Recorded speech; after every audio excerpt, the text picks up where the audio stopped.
Sultanul Uloom Junior College for Girls English Medium, Khazipura, Shahalibanda, Hyderabad. Admissions are in progress for MPC, BIPC, CEC, MEC, MSET and NEET. Institution of Sultanul Uloom Education Society, established in the year 2005. Affordable fees, spacious classrooms, well-equipped labs, modern infrastructure, hygienic, safe and secure environment. Sultanul Uloom Junior College for Girls English Medium, Khazipura, Shahalibanda, Hyderabad.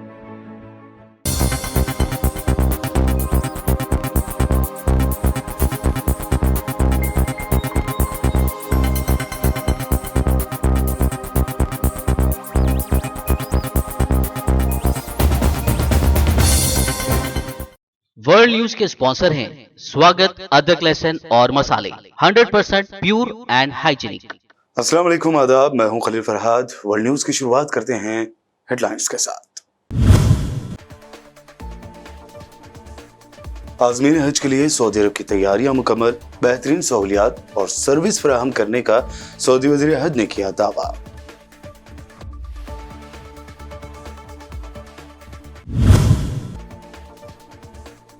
Secret document मामले में साबिक अमेरिकी सदर Donald Trump की गिरफ्तारी। Trump ने गिरफ्तारी को बताया शैतानी अमल। ट्रंप मुखालिफ मुजाहिरीन पर पुलिस ने की कार्रवाई।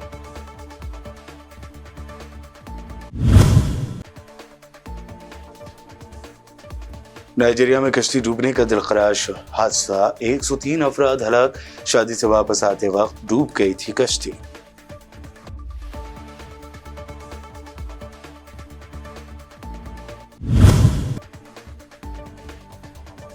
तशद्दुद की आग में झुलसा जा रहा है मणिपुर। मजीद 9 अफराद फायरिंग में हलाक।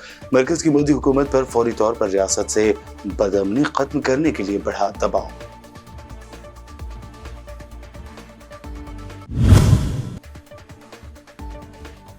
तमिलनाडु के मिनिस्टर के घर देर रात गए ईडी ने मारा छापा। मिनिस्टर गिरफ्तार, अस्पताल मुंतकिल। गिरफ्तारी के दौरान कार में रोते हुए नजर आए मिनिस्टर सिनिथल।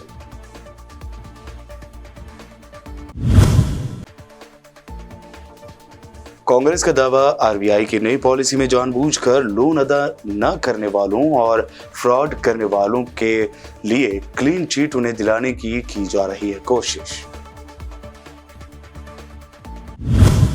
ये हेडलाइंस बढ़ते हैं खबरों की तफसील की जानिब। सऊदी अरब के वजीर बराए उमूर हज और उम्रा डॉक्टर तौफीक अल-रबिया ने कहा है कि उनका मुल्क ज़य्यफ़ुर रहमान की बहबूद के लिए तमाम इंसानी सलाहियतों और वसाइल को इस्तेमाल करता रहेगा। उन्होंने कहा कि खादिमैन हरमैन शरीफैन शाह सलमान बिन अब्दुल अजीज और वली अहद और वजीर आज़म शहजादा मोहम्मद बिन सलमान बिन अब्दुल अजीज की हिदायत की रोशनी में वज़ारत हज हुज्जाज कराम को तमाम ज़रूरी सहूलियात फराहम करेगी। उन्होंने कहा कि सऊदी अरब की दानिशमंद क़यादत की निगरानी में वज़ारत हज व उम्रा ने शानदार कामयाबियां हासिल की हैं। तमाम शोबों में आज़मीन हज को बेहतरीन सहूलियात और सर्विस फराहम की गई है। आज़मीन की सेहत का खास ख्याल रखा गया है। तंजीमी, सर्विस, लॉजिस्टिक और सिक्योरिटी के फुल प्रूफ इंतजाम किए गए हैं।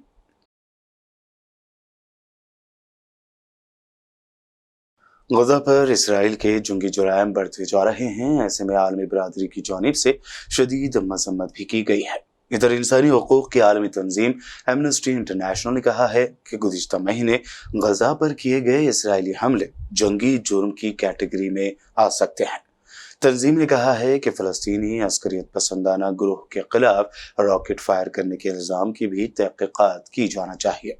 गजा में इसराइली फौज और फ़लस्तीनी मुसल्लह गिरोहों बेशमूल जिहाद इस्लामी ने 9 से 13 मई तक एक दूसरे पर शदीद फायरिंग की थी, जिसमें आम शहरियों और जंगजुओं समेत 35 अफराद मारे गए थे। लंदन में कायम इंसानी हुकूक के ग्रुप ने इल्ज़ाम आयद किया है कि इसराइली हमले फौजी ज़रूरत के बगैर शहरी आबादी के खिलाफ इज्तिमाई सज़ा की एक शक्ल के मुतरादिफ है। यूक्रेन पर रूसी हमलों में शिद्दत आती जा रही है। ऐसे में रूस के सदर व्लादिमीर पुतिन ने कहा कि रूस को दुश्मन के एजेंटों से लड़ने और अपनी सरजमीन के अंदर हमलों के खिलाफ अपने दिफा को बेहतर बनाने की जरूरत है, लेकिन यूक्रेन की मिसाल पर अमल करने और मार्शल लॉ के निफाज की कोई जरूरत नहीं है। सदर पुतिन ने बताया कि यूक्रेन ने 4 जून को बड़े पैमाने पर जवाबी कार्रवाई शुरू की थी, लेकिन उसको किसी भी इलाके में कामयाबी हासिल नहीं हुई है। पुतिन ने मजीद कहा कि यूक्रेन के इंसानी नुकसानात रूस के मुकाबले में 10 गुना ज्यादा है। उनका कहना था कि यूक्रेन अपने 160 से ज्यादा टैंक और बैरून मुल्क से मुहैया करदा गाड़ियों का 25 से 30% खो चुका है, जबकि रूस के 54 टैंक तबाह हुए हैं। अमेरिका के साबिक सदर डोनाल्ड ट्रंप को मियामी के फेडरल कोर्ट हाउस से गिरफ्तार कर लिया गया है। अमेरिकी मीडिया के मुताबिक अदालती कार्रवाई के दौरान डिप्टी मार्शल्स ने साबिक सदर को गिरफ्तार किया और उनके फिंगरप्रिंट्स लिए। अमेरिकी मीडिया के मुताबिक डोनाल्ड ट्रंप के मुशीर और करीबी साथी वॉल्ड नोटा को भी गिरफ्तार किया गया है। अमेरिकी मीडिया का कहना है कि साबिक सदर के हामियों ने मियामी कोर्ट हाउस के बाहर एहतजाज किया। वजह है कि साबिक अमेरिकी सदर डोनाल्ड ट्रंप को खुफिया दस्तावेजात के केस में गिरफ्तार किया गया है और चंद रोज पहले उन पर दूसरी मर्तबा फर्द जुर्म आयद की गई थी। इस दौरान खबर है कि ट्रंप के मुखालिफिन ने सड़कों पर एहतजाज किया, जिन पर पुलिस ने सख्ती से कार्रवाई की है।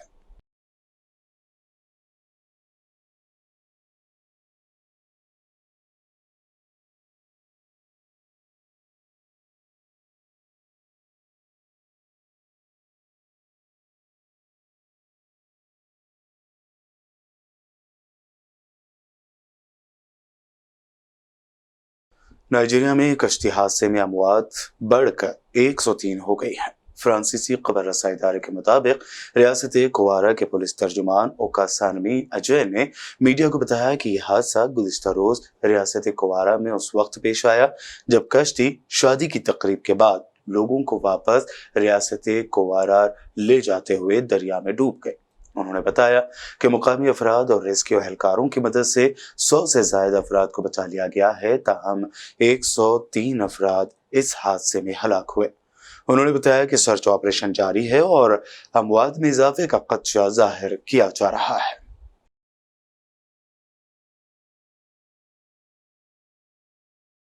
बुलेटिन में वक्त हुआ है एक शॉर्ट ब्रेक का। जल्द लौटेंगे और देखेंगे मजीद अहम खबरें।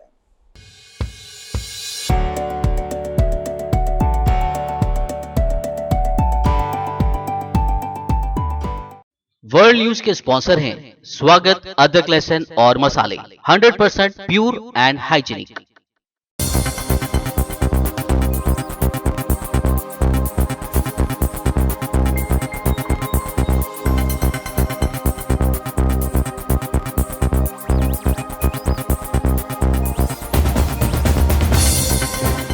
ब्रेक के बाद आगे बढ़ते हैं और अब देखते हैं नेशनल न्यूज। पहले बात करते हैं मणिपुर वायलेंस की। तशद्दुद की आग से झुलसते मणिपुर में हालात लगता है काबू से बाहर होते जा रहे हैं। गुज़िश्ता 24 घंटों के दौरान ताज़ा तशद्दुद के नतीजे में एक खातून समेत 9 अफराद हलाक और मुतादिद जख्मी हो गए। फौज के ज़राए के मुताबिक ये हलाकतें खमियन लूक इलाके में रात गए फायरिंग के वाक़े में हुई हैं।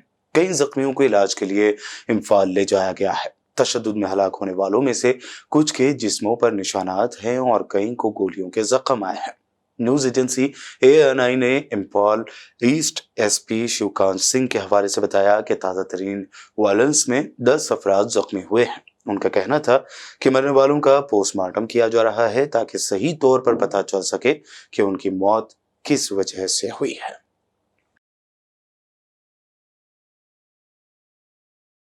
आम आदमी पार्टी लीडर संजय सिंह ने फॉर्मर ट्विटर CEO जैक डोरसी की जानिब से किसान आंदोलन पर मोदी सरकार की जानिब से दबाव बनाने के इंकशाफ पर कहा कि हम शुरू से कहते आ रहे हैं कि ट्विटर, फेसबुक, व्हाट्सएप के जरिए कोई भी मालूमात आवाम तक ना पहुंचे, इसके लिए मोदी सरकार इदारों पर कंट्रोल करना चाहती है।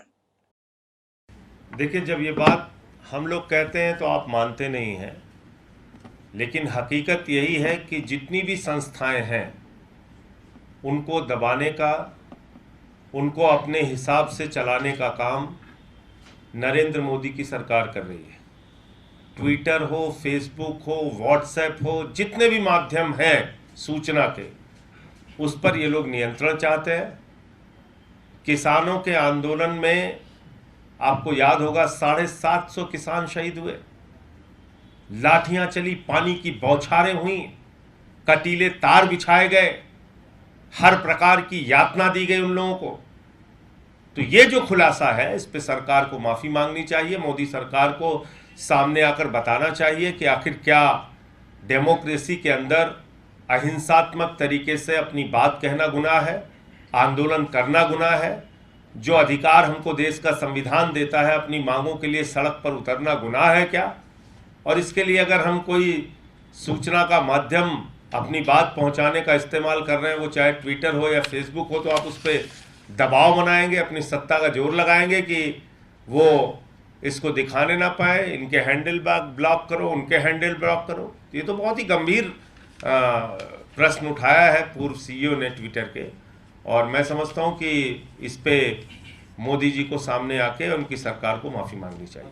इन्फोर्समेंट डायरेक्टोरेट यानी ईडी ने मनी लॉन्ड्रिंग मामले की जांच के सिलसिले में तमिलनाडु के वजीर वी सेनेथिल बालाजी और उनके करीबी साथियों के ठिकानों पर छापे मारे हैं। चेन्नई में सेनेथिल की क़यामगाह पर देर रात तक चली तलाशी मुहिम के बाद ईडी ने पूछताछ के लिए उन्हें हिरासत में ले लिया। इसके बाद उन्हें मेडिकल जांच के लिए चेन्नई के सरकारी अस्पताल लाया गया। इस दौरान वजीर सेनेथिल को गाड़ी में रोते और बिलखते देखा गया। वहीं सिक्योरिटी के पेश नजर उमा द्वारा सरकारी अस्पताल इलाके में रैपिड एक्शन फोर्स को तैनात किया गया है। इसके अलावा एमके स्टालिन व दीगर कई सियासी लीडरों ने उनसे अस्पताल में जाकर मुलाकात की है। तमिलनाडु के वजीर वी सेनेथिल बालाजी की गिरफ्तारी पर अपोजिशन पार्टी ने मोदी सरकार पर बदले की सियासत करने का इल्जाम लगाया। कांग्रेस सदर मल्लिकार्जुन खड़गे ने तमिलनाडु के वजीर को गिरफ्तार करने के ईडी के कदम को हुकूमत की जानिब से हरासमेंट और बदले की सियासत करार देते हुए कहा कि अपोजिशन पार्टी ऐसी कार्रवाइयों के आगे झुकने वाली नहीं है। इसी तरह दिल्ली के सीएम अरविंद केजरीवाल ने भी सेनेथिल की गिरफ्तारी की मुखालिफत करते हुए कहा कि हम ईडी की जानिब से तमिलनाडु के वजीर की देर रात हुई गिरफ्तारी की शदीद मजम्मत करते हैं। जिस तरह से उनकी सेहत की सूरत हाल थी, उसके बावजूद उन्हें गिरफ्तार किया गया, वो गैर इंसानी हैं और ईडी के काम करने के तरीकों पर भी संगीन तशवीश पैदा करती हैं।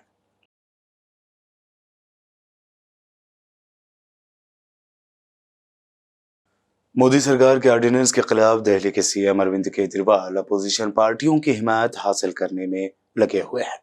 इसी ज़िम्न में कम्युनिस्ट पार्टी लीडरों से उन्होंने मुलाकात की और उनका शुक्रिया अदा किया। सबसे पहले मैं कॉमरेड राजा का बहुत बहुत शुक्रिया अदा करना चाहता हूं कि आज उन्होंने हमारी पूरी टीम को इतने गर्मजोशी के साथ उन्होंने रिसीव किया और हमारी काफ़ी अच्छी चर्चा हुई।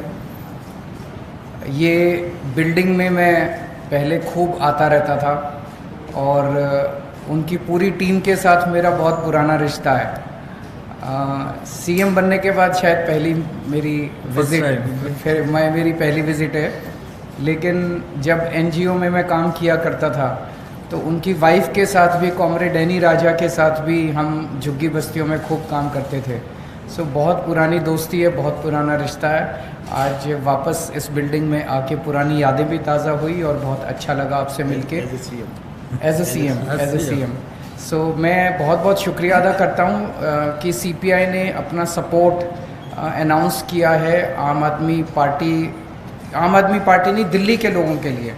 दिल्ली के 2 करोड़ लोगों का ये जनतांत्रिक अधिकार है, दिल्ली के लोगों का ये हक है कि जिस सरकार को, आज हमारी सरकार है, कल किसी की भी सरकार हो सकती है, तो जिस सरकार को वो चुन के भेजें उस सरकार को काम करने की सारी शक्तियाँ होनी चाहिए, पावर होनी चाहिए।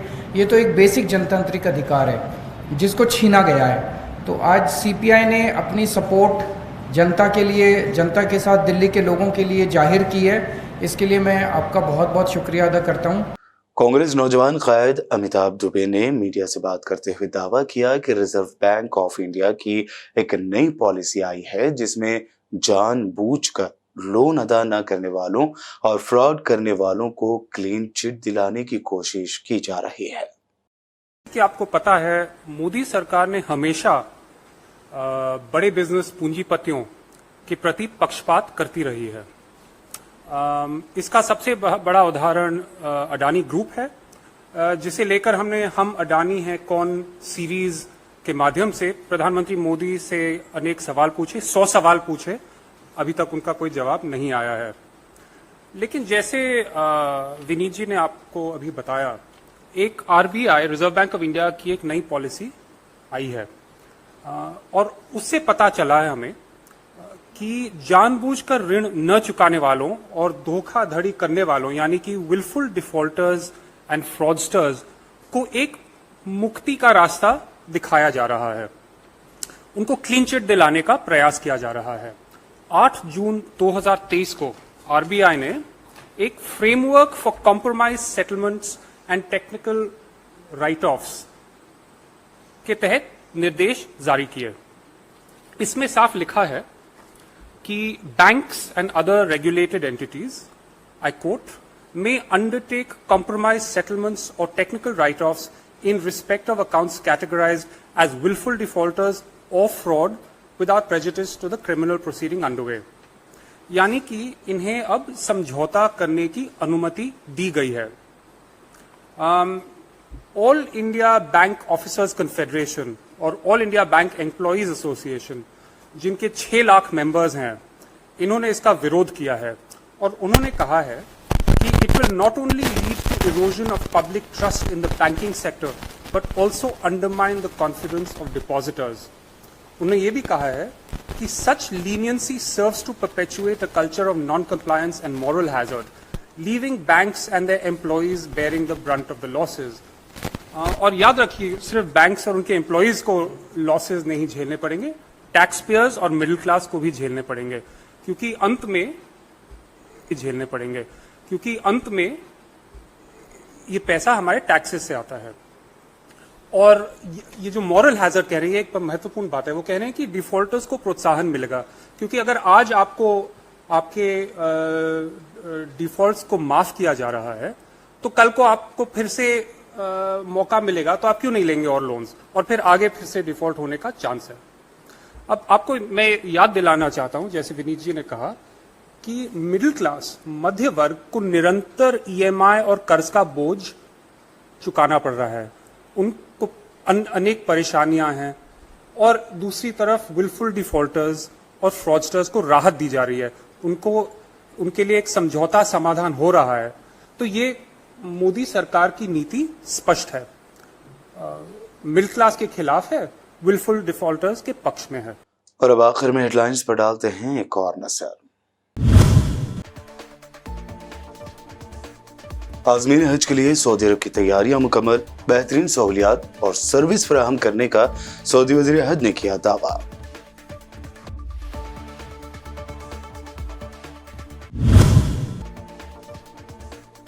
सीक्रेट डॉक्यूमेंट मामले में साबिक अमेरिकी सदर डोनाल्ड ट्रंप की गिरफ्तारी, ट्रंप ने गिरफ्तारी को बताया शैतानी अमल, ट्रंप मुखालिफ मुजाहिरीन पर पुलिस ने की कार्रवाई।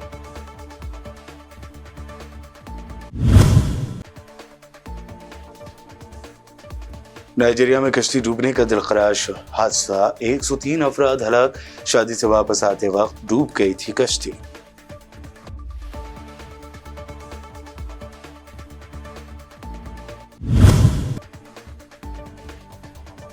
तशद्दुद की आग में झुलसा जा रहा है मणिपुर, मजीद 9 अफराद फायरिंग में हलाक, मरकज की मोदी हुकूमत पर फौरी तौर पर रियासत से बदअमनी खत्म करने के लिए बढ़ा दबाव।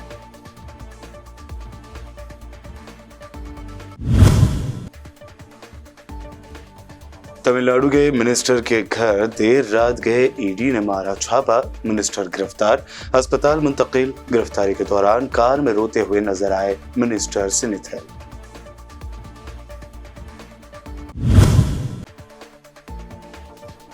कांग्रेस का दावा, आरबीआई की नई पॉलिसी में जानबूझकर लोन अदा न करने वालों और फ्रॉड करने वालों के लिए क्लीन चिट उन्हें दिलाने की जा रही है कोशिश। वर्ल्ड न्यूज में अभी आपने देखी अब तक की अहम नेशनल व इंटरनेशनल न्यूज। मजीद ताज़ा तरीन अपडेट्स और दिलचस्प प्रोग्राम्स के लिए देखते रहिए बीबीएन चैनल। बीबीएन चैनल के व्यूअर्स के लिए एक अहम इत्तला, अब बीबीएन चैनल का टेलीकास्ट भारत भर में हो रहा है। हमारे व्यूअर्स भारत में कहीं भी टीवी पर अब बीबीएन चैनल देख सकते हैं। स्क्रीन पर बीबीएन चैनल की टेलीकास्ट डिटेल्स दस्तयाब हैं। इसके अलावा भारत भर में किसी भी एरिया में अगर आप बीबीएन चैनल देखना चाहते हैं तो आप अपने केबल ऑपरेटर को इसके लिए कह सकते हैं। आपकी डिमांड पर वो ज़रूर बीबीएन चैनल टेलीकास्ट करेंगे, क्योंकि बीबीएन एक फ्री टू एयर चैनल है। इसके लिए आपको सिर्फ हमारे दिए गए नंबर पर केबल ऑपरेटर से कॉल या व्हाट्सएप पर मैसेज करवाना है। हम आपके केबल ऑपरेटर तक बीबीएन चैनल पहुंचा देंगे, जिससे वो आपके एरिया में टेलीकास्ट कर सकते हैं। इसके लिए चैनल की हमारी पूरी टीम लगातार काम कर रही है ताकि आप तक बीबीएन चैनल को पहुंचाया जाए। इसके अलावा बीबीएन चैनल को भारत भर में रिपोर्टर्स की ज़रूरत है। अगर आप सहाफ़ी हैं और बीबीएन चैनल से जुड़ना चाहते हैं तो आप भी दिए गए नंबर पर रब्त कर सकते हैं।